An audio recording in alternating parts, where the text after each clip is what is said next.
Hey everybody, Pastor Randy here. Good to see you today. Hope your week is kicking off in a great way. Looking forward to getting back into our lesson. He never stops looking. This message has a lot of passion for me as both a follower of Christ and a teacher, because as many of you have come to learn, if you watch anything that I do, I have a great passion for the relational side of things and a great despisement, if you will, to the religious side of things, because so many things get added, the layers get added, and people miss the beauty of the story. And that's why I love this story in particular that we're teaching, because the complainers are present. They are the ones there. They're the ones that are desirous, if you will, of all these different things. And he's telling them, yeah, that's not going to work. That's not how this works at all. So we left off in our last lesson as he was talking about never stop looking until you find it. He was speaking of the one sheep out of the 100 that is missing, because he's challenging them, saying, how many of you who have 100 sheep and 99 of them are okay? 99 of them are well, safe, fat and happy, if you will. But there's one that's not. How many of you would not leave those and go find that one? That was a personal challenge that ultimately will point us to what he's saying to us. What he's saying is, that's how I feel about you. I'm never going to stop looking for you. I will continue to look until I find you. That's how much you mean to me. See, we don't hear that a lot of times in messaging, because messaging is all over the place.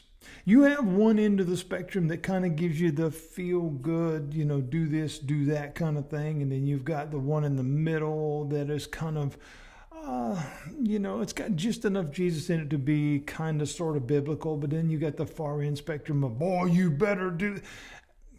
Somewhere in all of that, it gets lost of the message. And that's why I try to do it here at Making It Simple. I'm one voice. What difference I make, I have no idea. But I love this story, because here he's saying, that's how much you mean to me. I just want you to know that. This is why I'm telling you these things. This is because you're important to me.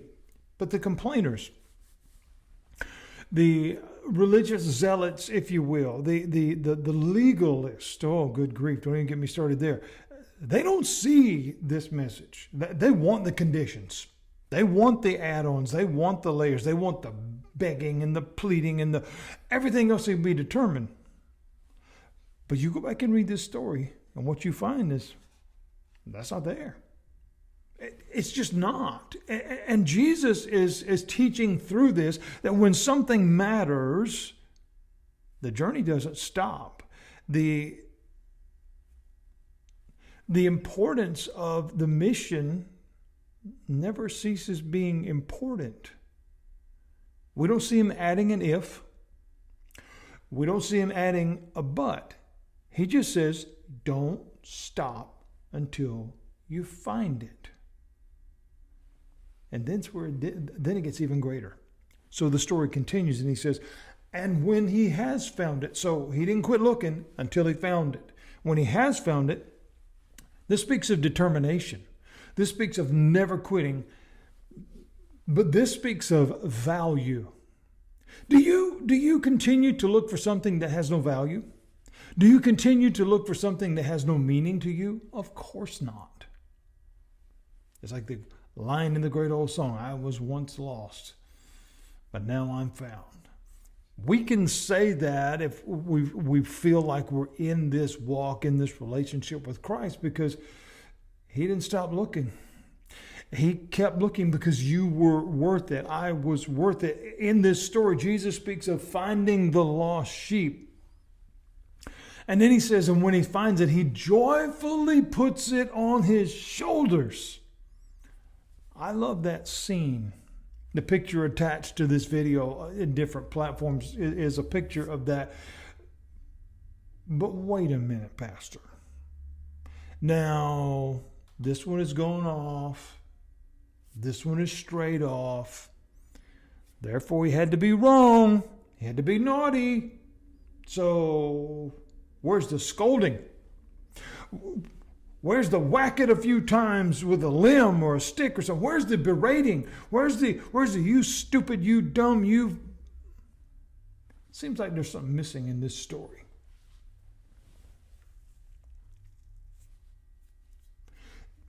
Those are the things that have been added because that's not there.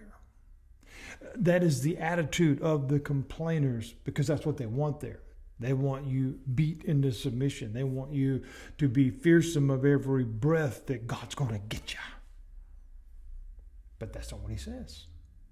He says, I will keep looking for you until I find you. And when I find you, I'm going to joyfully put you on my shoulders. When one of my sheep is lost, I came to seek and to save it. And when I find it, I'm excited. When I find it, I'm relieved because I'm so glad it's okay. And it's able to now go with me. And he continues in the story, he says, and when he comes home, he calls his friends. He wants everybody to know. He wants everybody to know. He says, rejoice with me. The word rejoice means celebrate. It means get excited. It means I'm so happy. I can't contain it, man. I want to tell everybody. I have found my lost sheep. That's how he feels about you. Not you're a dummy. You're a loser. You deserve that. You were in the wrong place at the wrong time. No. That's not there. That's what the complainers add. That's what the legalists add. But that's not there. That's not what we see at all. He says, no, I'm not glad that you're lost. No, I'm not glad that maybe you're in harm's way. No, I'm not glad that maybe you're not in a good, healthy place in this life. No, because why? No parent would be. I wouldn't want to find any of my children or any of my grandchildren, for that fact, in a harmful place. But would my heart be, well, that you deserve it because you shouldn't have been there to start with? Some people feel that way. No, I wouldn't. I'd be brokenhearted that they were there. But the very first thing that I would want to do is rescue them from there. And we clean up the mess afterwards. See, friends, we've been conditioned to this mindset of, again, God's going to get you. He's going to cut you down because you're doing this and you're doing that. But that is not what Scripture teaches. It doesn't show you that. Okay? Because it is a relational thing. God is saying, I know. And our parents know. I know. You know. Our parents knew.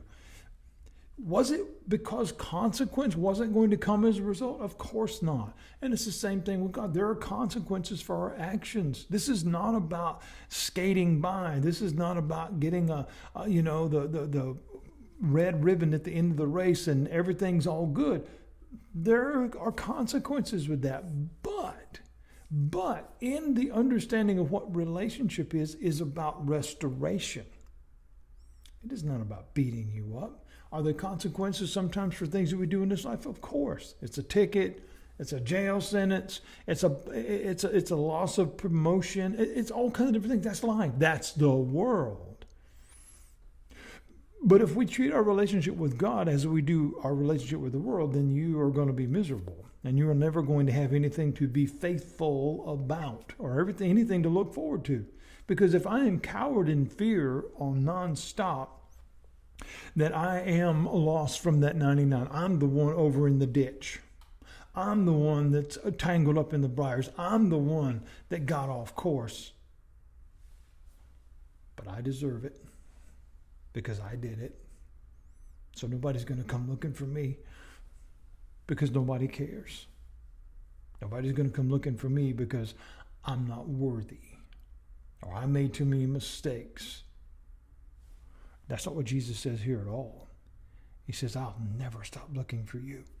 Question is, do you want to be found? And if you are found, are you willing to be rescued? That's what this whole thing's about. He's saying, but when I find you, I'm going to tell everybody. When I find you, I'm going to be joyful that I found you. This is how much you matter to me. And friends, it absolutely is the point of this story. And if we understand what this story, and as it pertains to how Jesus feels about the complainers, the ones that were upset that he was speaking with and eating with the sinners, we're saying through his words, he's saying to them, okay, but that's why I came. We'll talk more about this tomorrow as we look at he never stops looking. God bless you.